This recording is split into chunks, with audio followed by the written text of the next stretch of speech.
Okay, so this is a demonstration video of all of the SQL queries that we're going to run here. So we have 6 in total, so we'll start with this first one. So this one is we're going to insert a new client into the clients table. So if I were to run this, it says it is successful. So if I head over to clients, we can see here that it added it to the table. Let's move on to the next query now.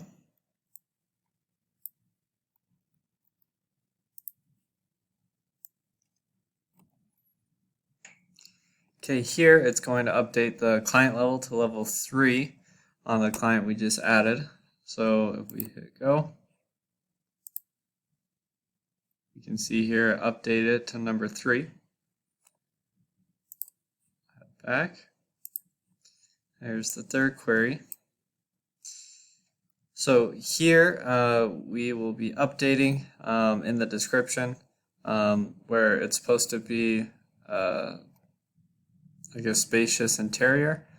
I guess it says small interior. We're going to upgrade it to spacious interior.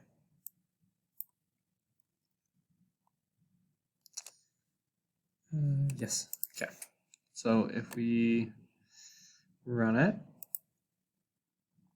okay, it says that is affected. So if we were to head over here,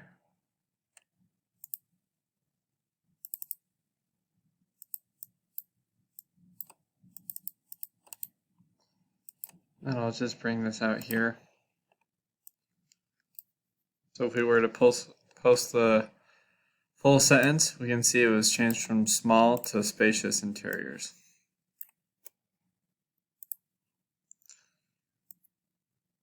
Now here we're running a simple query with an inner join. So we run that. Then we get back the 4 results that fall under the SUV category. Now here we're going to delete I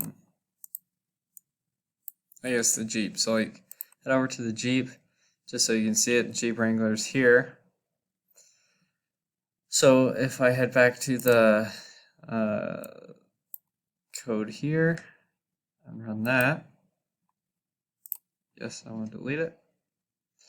Then we have inventory. And we can see that the Jeep is gone. Then now for the last script, here we are going to add the slash PHP motors onto all the images and things, images and thumbnails. So I guess just to show that it's not already there, it's missing that first part. So we head to here, and if we run it, 14 rows affected, and it added PHP motors to all the file extensions. And that is the demonstration video of all the MySQL scripts for this assignment.